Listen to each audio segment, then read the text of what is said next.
Hey there, welcome back to the Impact Driven Leader podcast. I am excited for you to be here. I need to dial it back. I just got done with my conversation with Davin Salvagno, and we got a little excited. We had to dial it back a little bit. We talked a little bit about intensity. I gave a special clue how to deal with intensity, but it wasn't intense. It was passionate. It was excited. Today we talk about purpose. I'm thankful for the connection I have with Davin. Our good friend John Eads invited us both to speak earlier in the year. And I was enthralled by his conversation, one, because of how he presented it and his experience, but also the timing where we're at in the world where everyone's trying to figure out, what are we doing? What are we doing in our job? What are we doing in our life? How does it make sense? We dig into that a lot. We talk about how organizations today are trying to help the people that work in their organization find their purpose. But we're also cognizant there's a lot of challenges.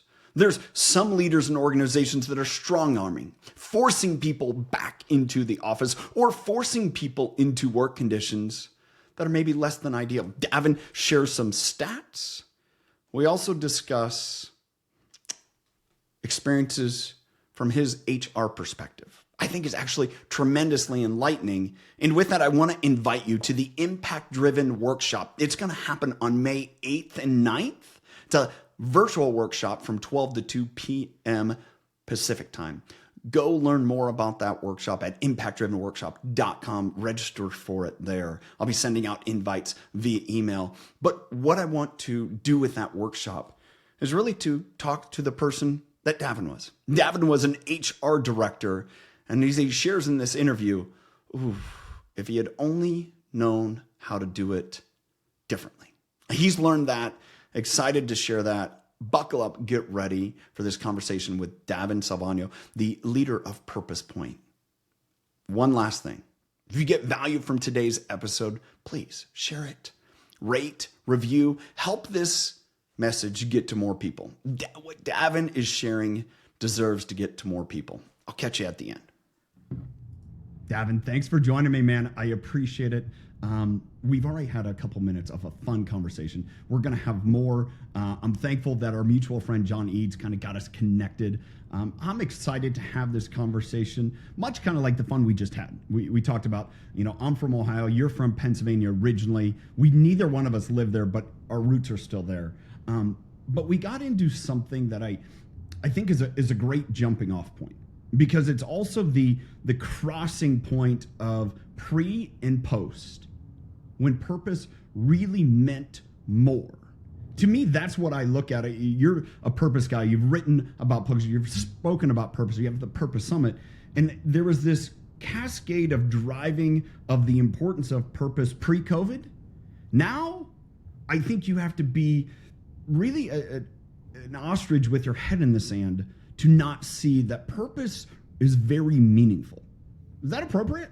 That's perfectly well said, Tyler. Okay. And I'm excited to spend this conversation together. Grateful for the instruction from John, but you could not have said that any better. I mean, honestly, purpose. One of my favorite cartoons that I've seen out there is in a book called The Purpose Economy, written by Aaron Hurst in 2013, and he talked about this day and age of where purpose was going to be a fundamental topic of every aspect of not just life but of business was coming, and that he had the foresight to see that 10 years ago, and COVID really accelerated that. Right now we're on the other side of it, and to your point, you really need to have your head in the sand to not realize how critical the topic of purpose is, not just in life but in business and in every aspect of life.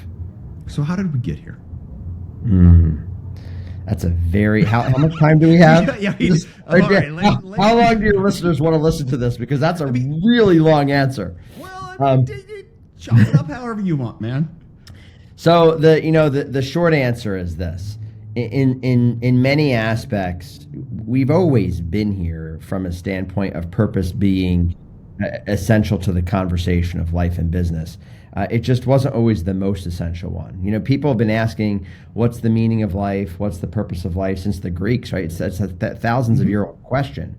The reality is that we have been in a society that has prioritized, processes and performance and profitability and success and the tyranny of the urgent and the tyranny of the more has always outshined this kind of topic of purpose. And so how we got here started really in 2008. So what happened is you've got 4 generations that are in the marketplace. You have baby boomers, you have Generation X, which is our generation, you have millennials, and then you have Generation Z. And so baby boomers and Generation X, we were just told, put your head in the sand, go to school, get a great education, work hard for 30 years of your life, retire at 62 and a half, get the gold watch, then start living your life, delay gratification, all of these things. So we, in many ways, a lot of our goals, dreams, the things that we had that we wanted to achieve, our bucket lists, if you will, we put on hold because... Can I hold you there? There was one other element there that I think it's really pivotal now. We were told, go to college or else. Yes, 100%, right? It wasn't an option, right? No, I mean, you went from people celebrating being the first of their family to go into college and that being celebratory to almost being ostracized if you didn't go to college. 100%. Right? I mean, that pendulum swung really, really quick. Yep. And nothing against colleges. I speak at colleges all over the country, and I have a great affiliation with many of them. But there was this, oh my gosh, I hope one day I could go to, you better go. And that was a big, big piece of the conversation when we were growing up. So boomers and boomers and Generation X, we had this mindset that was thrusted upon us. And somewhere there was this element of, but I don't want to fit into the mold. I want to be entrepreneurial. I have goals, dreams. I have things that I want to live out. I have a purpose that I want to live out. And we were sort of told to shelve that in so many ways.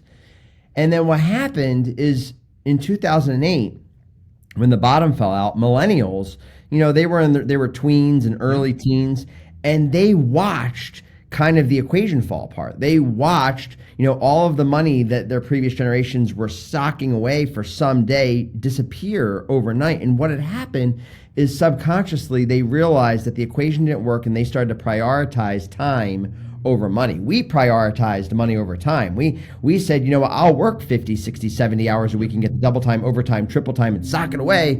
And the next generation coming into the workforce said, no, I'm not going to do that because I can't get time back. I can always make more money, but I can't get time back. So they prioritized time over the money equation. And so as they started to come into the workplace, today they make up 60% of the workplace. By 2025, they'll make up 75%. This concept of time and purpose became more and more important.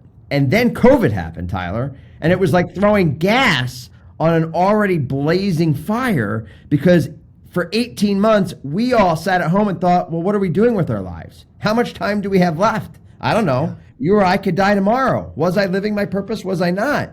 And so now as we emerge out of it, purpose is the most fundamental thing to everybody in every generation, in every industry, in every part of the world. So there's 2 pathways to go there. And I think to add on, one of them is for people that were like, I'm trying to figure this out. I need money to be able to enjoy myself. But then they were thrust into this, hey, go work at home, go be at home. And now all of a sudden we have this time and we're like, oh, I kind of like this. I understand what the millennials saw to that very point. We saw our parents, work hard, think that, you spend time with a company for 20 years and that's a good thing, where you have a generation that's in between. I have a younger brother who's, what is he now? Let me do the quick math, 36. And for him, he was always afraid of well, if I leave a job, that's going to look bad. I'm like, but if you stay at a job you hate, come on, dude, leave for good reasons. And it always challenging. It was always hard with that. I know your background in HR, you understand that. We've seen that now almost to a point of, oh, well, if I don't find purpose quickly, if I don't find success quickly, I'll move on. And so now, on the backside of this, to your point, we're so much, okay, we understand purpose, but are we allowing for the development of people to yield the purpose within them? And I think that is the great, really sticking point today. It's our people, our leaders, the work that you do, the conversations you have are, is it the ability to say, hey, we need to develop first rather than find people that absolutely fit the purpose, because sometimes people just don't know yet. Most of them don't. In almost every conversation that I have, Tyler, people are on, they know they have a purpose. They know they want to live that out. And it's not just about, spending time doing what you love to do, because that's not reality. It's spending time doing what you're good at that others need, that makes an impact, that brings you fulfillment. Yeah. And many people are looking for that in their work.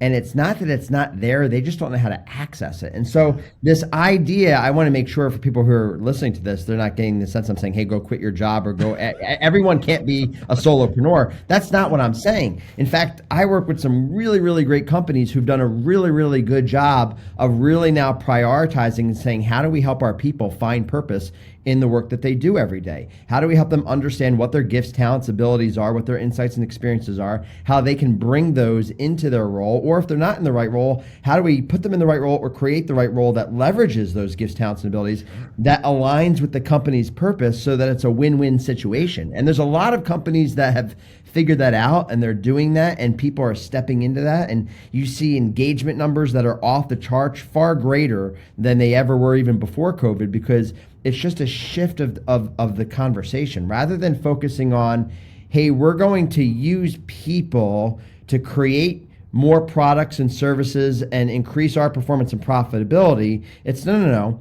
We're going to use our processes, our profitability, to actually help our people step more into their purpose. And as a result of that, they perform at a higher level. And as a result of that, our company performs at a higher level, and everybody wins. And so some companies have figured that out. Some people have figured it out. Other companies are still trying to figure it out. There is a perfect marriage here. It's really getting away from this idea of two things. Number one, it's getting away from the idea of work-life balance. That has been a trade-off conversation for decades, where people feel like if they're at work, they can't live their life. And that's not true. And it's moving more into this concept of work-life integration. How do I bring all of who I am to all of what I get to do every day? And how do companies provide resources and amenities that allow me to not necessarily feel like I'm leaving my life on hold, where I can actually step into work and access things that are part of my life? And we could be here all day, but there's some amazing companies, some really big brand names that are doing some really, really out of the box stuff that when people come to work, they don't feel like they're coming to work. They just feel like they're living their life, they're living their purpose, but they're just at a different location, whether it's at home or whether it's at work. They have figured out the secret sauce. To me, and I know you can relate to this knowing your history, and for myself, working for a corporation, then starting my own business, I believe the ideology that leaders need to hold on to is, how do we create an entrepreneurial system within our organization? Because yes. I think that's what people want. I think we look at the evolution of work, and it's changed so much, where people can do so many side hustles, they can do so many other enterprises, and yet that is taxing in and of itself. I've started multiple of my own businesses. You've done it too. It's like, it's a blessing and a curse, and it's great and it's not, but it's different. And I believe that's what our evolving workforce is looking for. And yet that mentality, as you know, as I know, is so different. It is like a massive switch that flips. Huge. It's ginormous. I mean, you said something key there, and I said this earlier about Aaron Hurst's book, The Purpose Economy. There's really three main economies that kind of all happened and converged right after COVID. You have the purpose economy, which I already talked about. You have the experience economy, which was actually a book written in the 80s that really talks about what do people want to experience. And then you actually have the gig economy, which was really, really being talked about just before COVID, where you had a lot of people who are, like you said, are gig workers, that they have their job, but then they're doing something on the side because they don't want to be capped at a certain income potential. They still want to live their life, so they want to be able to be faithful to their employer. Or they're chasing their purpose. Exactly. So the challenge to employers is, how do I bring these three economies together into our ecosystem as a company?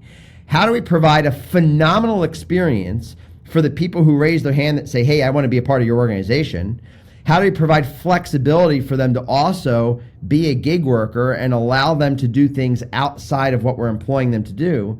And then how do we create an environment or a role that allows them to step into the fullness of their purpose at work so that they want to engage it more? And if you could figure that out, and there are some companies that are doing that really, really well, you've figured out the master equation of not just how to engage the next generation. Because here's the thing is, this isn't a next generation conversation.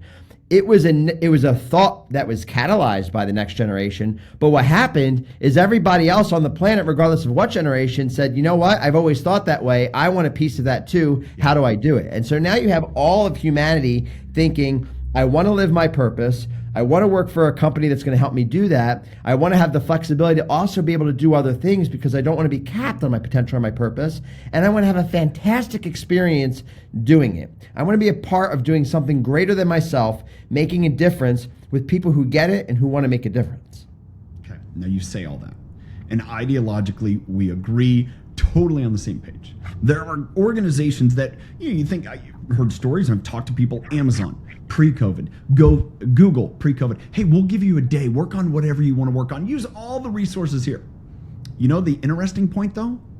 Some of those companies are the ones right now that are saying, you will not work for us unless you come sit your butt in the office 5 days a week in an office, in a cubicle, because there's a challenge here. And it's like, well, wait a second, you were leading that charge, you were allowing that, and now all of a sudden you've kind of come full backwards, and what got lost in translation? Yeah, it's a rhetoric thing, right? And listen, I might be crucified for saying this because we're talking about some of the biggest companies on the planet, and what I'm about to say is not popular. But you know what? Sometimes not popular is good. The reality is, here's what happened.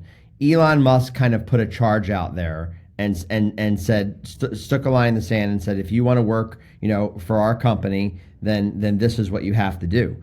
And, a lot of companies looked at that and said, this is our way back. This is our way back to having control. Because here's the thing, is there's been a bit of a power switch. Up until about 2017, the company, the employer, and I'm not demonizing employers because obviously there's some really great companies out there doing some really great things, but this is just the reality, is that the power to create, supply and demand was always on the employer's side. You showed up at a job and you hoped that you got a second interview. You put your resume on papyrus paper and you did everything that you laminated, right, in triplicate to try and make that impression to get that second job interview. Because the reality is that there was a scarcity of jobs. That's why jobs has always been such a big topic in the political landscape, is because there was a shortage of jobs. How do we create more jobs? How do we create more jobs? How do we create more jobs? And then something happened in 2017. In 2017, for the first time in human history, there were more jobs available than there were people to work them. And so the supply and demand equation flipped. And now what happened is companies didn't realize this, but talent was interviewing them. And we started to call it the war for talent and all of these different things. But and ghosting and so you had people that weren't showing up for second interviews. Companies weren't getting callbacks. And the reality is that a lot of these companies who were guilty of doing some things, of these very things to employees, of not calling them back and telling them why they didn't get the second interview or not why they weren't getting the job. Talent was doing that to companies. They would just not call them back. They would not show up for their first day of work. And companies are going, well, what the heck? Because the shoes had flipped. And so what's happened now is a lot of big companies have realized, okay, well, if we could skim down the job availability, we could flip the equation back.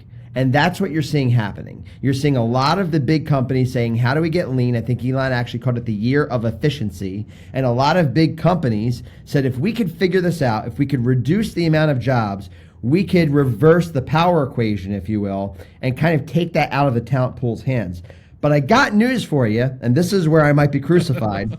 I think I know where you're going, and I'm guessing I'm going to agree with you. Talent has seen too much. They've seen behind the curtain, right? They've gotten a taste of, you know what, I don't have to trade my life and my purpose for money. I could just choose to live at a lower standard.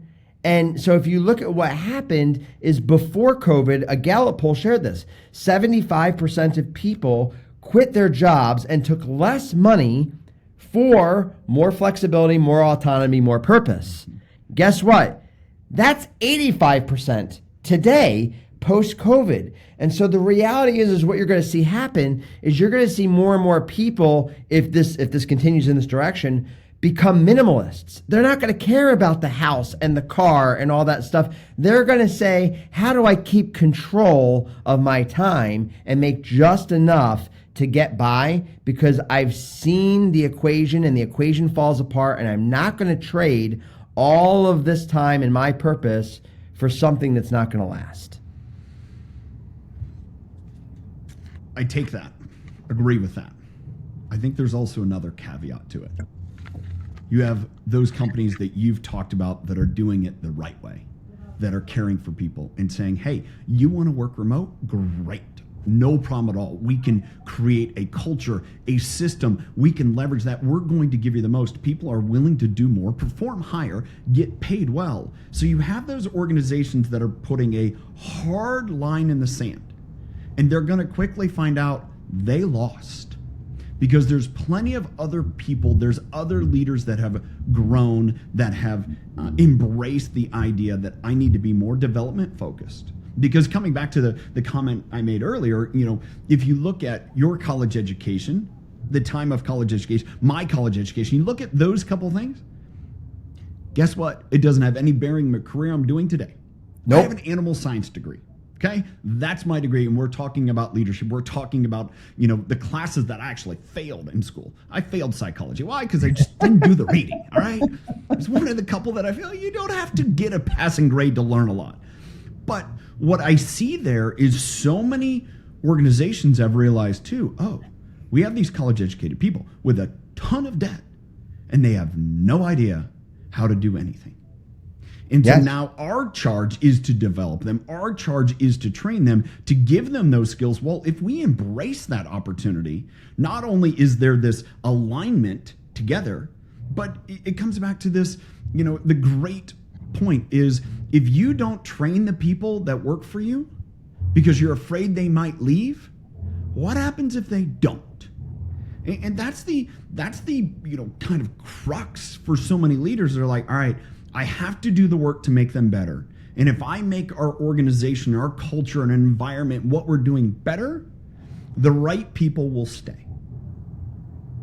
Yes.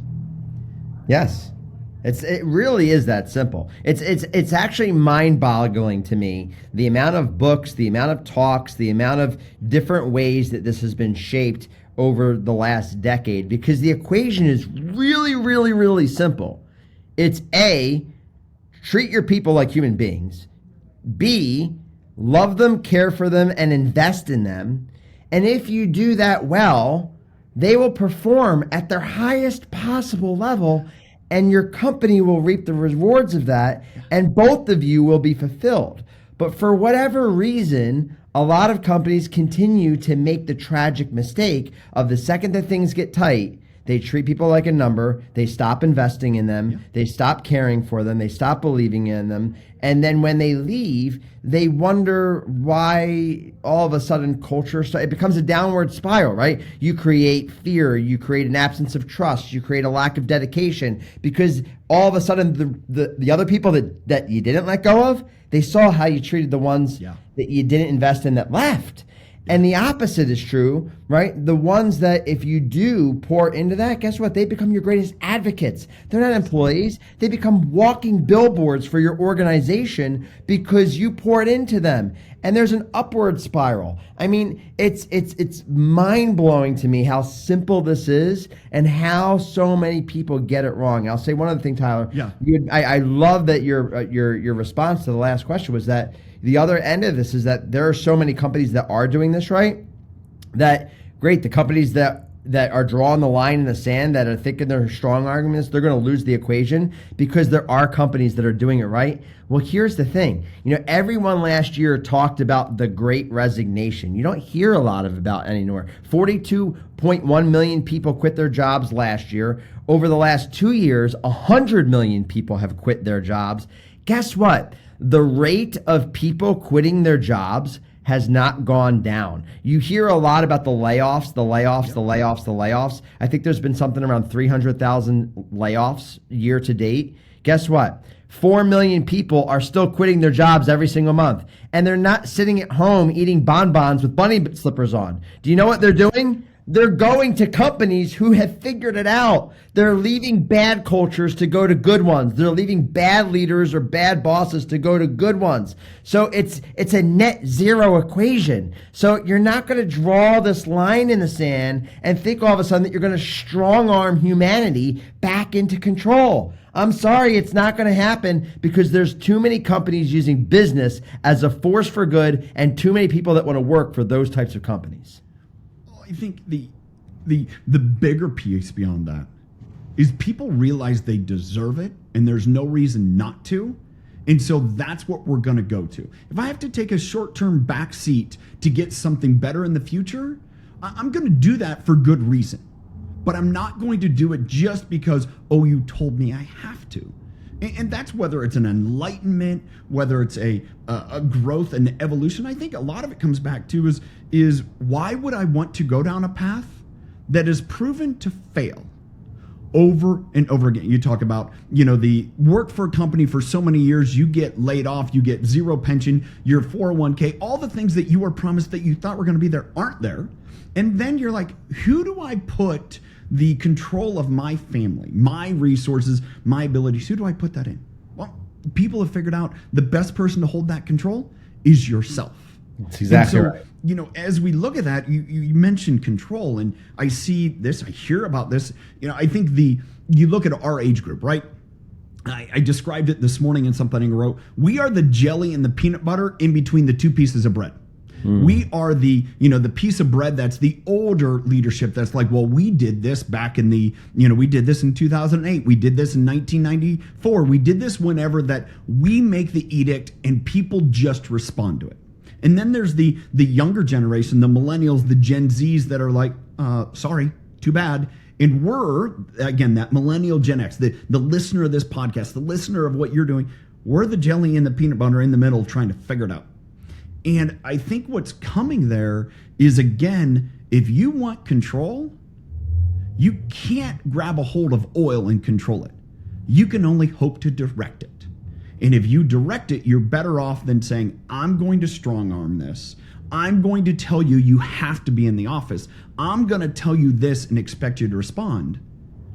Sorry, to your point, 82%, I think the number I read, 82% that people have left jobs did so because they believe there was a better leader out there for them. That's exactly right.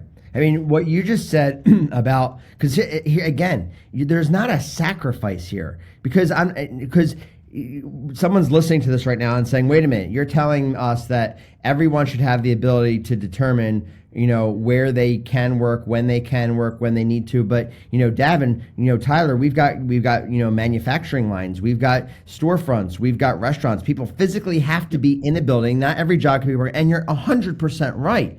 But here's the deal. There's a difference between telling people that they have to be somewhere or else, right? Or helping them see what they are a part of and what they can contribute to, and then what they get to come to and what they will want to come to. Because if you create environments like that, people will want to come to work. They won't want to work remotely. They will want to be at the right place at the right time, because that's where they get to use their purpose and they get to physically see their impact. A big reason that depression and addiction and suicide and all of that went up during COVID is because we want to see the fruits of our labor. We want to see the difference we make. We want to see the work of our hands. And so we couldn't see that during COVID because we were working remotely. I would argue that a big piece of people who want to work remotely today, They're really just avoiding bad cultures and bad leaders. If you've got a really good culture and a really great leader, guess what? They want to come to the office. They want to come to the factory. They want to come to the storefront. It's not a question of where the work can or needs to be done. It's a matter of what type of culture are you creating? What type of leader are you? And do I want to spend my time around you? And if the answer to that is no, then I'm hiding saying I want to work remotely and I'm looking for other options of where I can work, right? It's that simple. Create places people want to come to. That's the piece that I think is going on, that my encouragement, and I want to we've been kind of direct and intense here. And I want to dial, we're going to laugh. I'm fired up, man. Listen, this is going to show up somewhere and someone's going to be like, Davin, calm down. Or there's going to be some company that I probably have a speaking contract that's going to say, you know what? We don't want you to speak for us anymore. We're going to make it fun in just a second. But it needs to be said. There's a piece here where I believe if we embrace this, I hired somebody in 2019 to do a job. Most likely, I have a friend that just went through this. He's banking executive, had an assistant, was working the office, really struggled, and ended up that person left. And my encouragement to him is like, hey, it's okay. You hired them when the only option was to come to the office. Now the world is different. And if they don't want to come to the office, you can't force them to. Say, hey, it no longer works for you. That's fine. I'm going to go find somebody that wants to work in an office, or I need to take the moment, like you just said, it's like, what kind of conditions did I create where they didn't want to be here? Yes. There's the element of, I call it the window in the mirror. We can look in the mirror as leaders and all we see is our reflection, and that's our intentions. We need to go over to the window, stand in front of the window and say, hey, what are my actions really saying? Because that's more meaningful. And I think we got to go through this period of almost rehiring every position because it's different now. It's different for all the reasons we've talked about, but it's different. Yes. You ready for fun now? What's that? You ready for fun now? Oh, yeah. Okay. So you mentioned something, and I think this would be hilarious. I'd love to go back into your time of being an HR director. You did some hiring, you did those things. And something that you mentioned, the people that would do all the things to get hired. And there's got to be a couple good stories that you're just like, oh my goodness, I can't believe this happened. See, there's some laugh there. I know there's a couple good stories. You're just like, okay, this is a learning moment. There are, but you know what's interesting is you might think that I'm laughing at some situations that happened during interviews or how unprepared people maybe were coming into the interviews, or just us really getting a bad read on a candidate or the vetting process. But that's not actually what I'm laughing at. What I'm laughing at is just how terrible my mindset was 10 years ago as an HR leader as I was interviewing people. I can't believe how much I got it wrong. And so I'm not laughing at people that were in the interview chair. I'm laughing at myself. Good. I mean, to me, my question led to that, which I think is going to be tremendous gold. So what was that? What did you get wrong that you look at it now is like, holy smokes, I can't believe I did that? Yeah. So when you think about it, every single person has a unique set of gifts, talents, abilities, skill sets, experiences, and not everyone's the right hire for the right job. But the reality is what happens is every single one of those interviews, I knew what I was looking for. I knew what we needed. I knew what the job entailed, and I knew the type of candidate, the level of competency, the level of competence, the level of experience, the level of knowledge, all of the things that they need to have in order for them to be the right candidate for this job. And in the process of interviewing them, it was almost like checking, like check. Yes, they have that. Oh, no, they don't have that. And I didn't take the time to actually learn about them, the human being, and the gifts and things that maybe they had that we could have used, whether that was in a different role or if there was insights or things that we could have learned. And I'm not saying you have to hire everybody, but I was so narrow focused on the type of person that I needed for this specific role with these specific competencies and this specific experience at this price range and all of these things that I I shudder to think how many really good people did I potentially either pass on or, that I didn't take the time to know as a human being who they were and what they had to offer because I was so narrow focused. How many opportunities did I miss? In my book, Finding Purpose at Work, there's a part where I talk about buy in early on people. Mm-hmm. And I talk about, the next,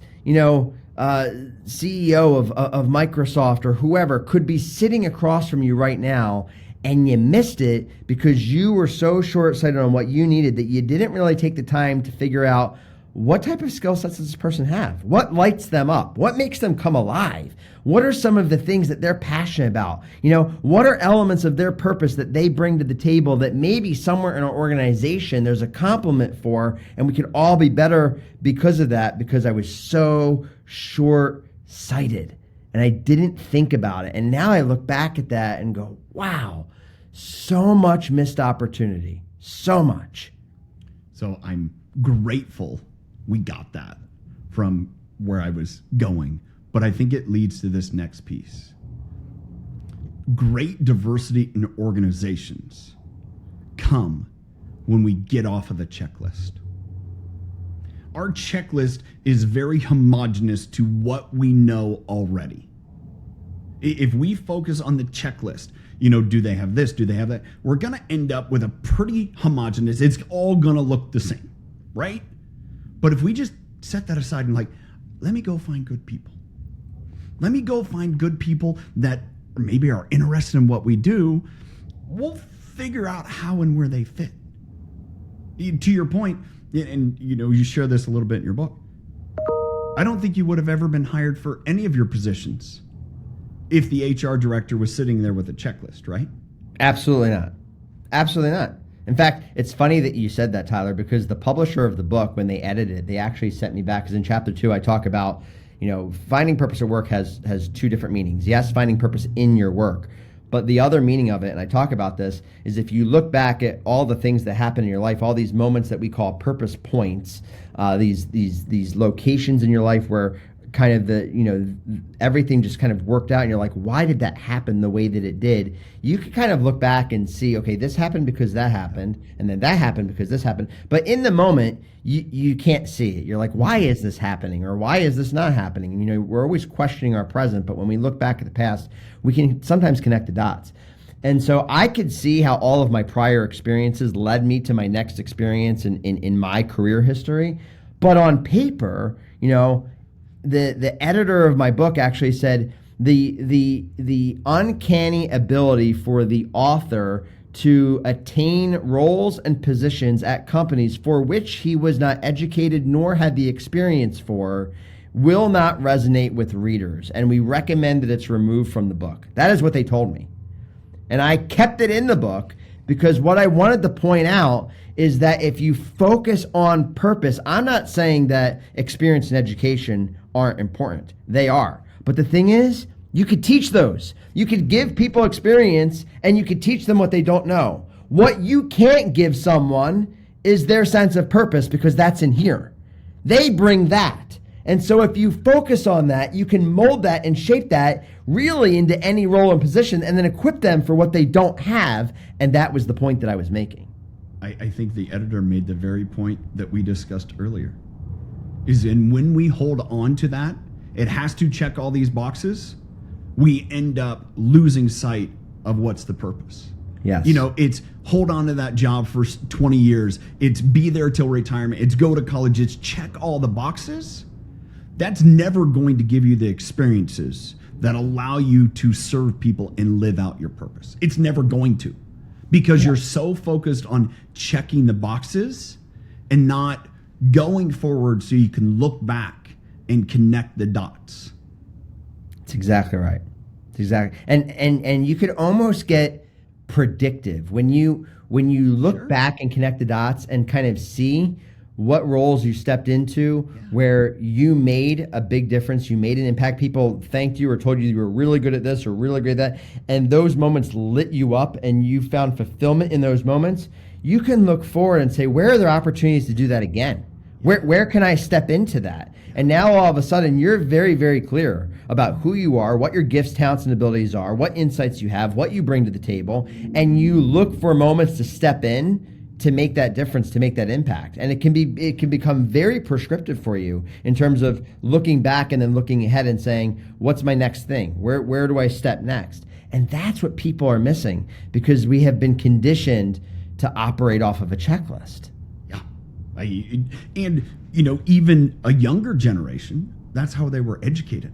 So again, you look at that younger millennials that were stuck in that because that's how school was. It's, hey, here's the checklist to pass. And so now we've asked them to do the checklist and they're looking around saying, but the checklist isn't giving me results. And that's where, again, comes back to, oh, you know what? We need to find purpose in what we're doing. We need to find fulfillment through our purpose, our structure, our gifts, our unique talents. It's not new. Peter Drucker talked about it decades ago. Other leaders have talked about it for so long. It's just now we're being faced with it with an opportunity to evolve and change and be better. It's well said. So well said. Davin, thanks, man. This has been fun. This has been fun. Tyler, thank you. I will tell you, this is probably the most honest and bold and aggressive that I've probably been on this topic on any podcast I've ever been. I don't know what it is about you, but you brought it out. In my mind, I'm thinking about all the consequences that might come from this. But it's been fun. B, it needs to be said because I think that there's so much potential in so many people. And we tend to allow our circumstances or limitations to define us. And then we leave so much on the table. There's so much that we end up looking back at our life and regretting and not stepping into. And it doesn't have to be that way. It doesn't. Every single person can step into the fullness of their purpose and potential if they choose to. And every single company can create the conditions that allow them to make that choice. Man, that's awesome. I'm going to share one little tidbit for the audience. I'm an intense person. You might have gathered that. You're intense. You're passionate. One thing that I've learned, the greatest way to diffuse intensity is to do what you just did. Just smile. Your heart shows through. I appreciate it. Thanks for sharing your heart. Thanks for being with us. I appreciate it, man. Thanks, Tyler. I appreciate you. It's my pleasure. I don't think it took you long to understand Davin's pretty passionate about purpose. It's obviously impacted his life, and he's seen how it's impacted thousands of other lives. Here's what I know. Whoever you are, or whatever you're doing, if it's finding your own purpose, if I think back to my friend Brian Boucher, who wrote the book, The Purpose Factor, and again, into this discussion about purpose, it leads us to where we're at today. We can do better. People around us deserve better. Let's stop with the checklists and let's look for people that have values, have a desire to contribute in ways that we're trying to make a difference. Really, it's being impact driven. It's the desire that I have to help leaders be healthier, to be better leaders that focus on serving people, helping them live out their purpose. One of the questions we got to is Davin shared about being an HR director, human resources director, and those experiences. And as I thought about that, how telling it is that the biggest thing that we need to do to be better leaders is stop with the checklist and putting people into boxes and just sit down with curiosity and fascination and wonder and see what greatness people hold. And then from there, we'll find whatever opportunity and connection there is. It's something that really invigorates me. It excites me to connect the dots. But I understand, as he said, we can look back and connect the dots, and then we can start to see opportunities to just try to sketch that out in the future. Thanks for being here today. One last thing, one last reminder. The Impact Driven Leader Workshop is on May 8th and 9th. If you listen to it after that, go to impactdrivenworkshop.com, register for the next event. I hope to see you there. I hope to help you and empower you as that person that's leading today. that's leading an organization, that's leading with others, how do you figure out, as I mentioned in this episode, to be the peanut butter and jelly in between those two slices of bread? Thanks for being here. Until next time, have a good one. Hey, a quick little advertisement here. Davin didn't ask me to do this, but I'm grateful to do it. Davin is hosting the Purpose Summit. It's going to happen at Notre Dame University on May 23rd and 25th. You can go to thepurposesummit.com or check the show notes. He's going to have past guests like Jade Gordon, John Gordon, the great Nick Vujicic, as well as himself. So many other great leaders speaking. To learn more about his event, The Purpose Summit, go to thepurposesummit.com. All right, now back to our conversation.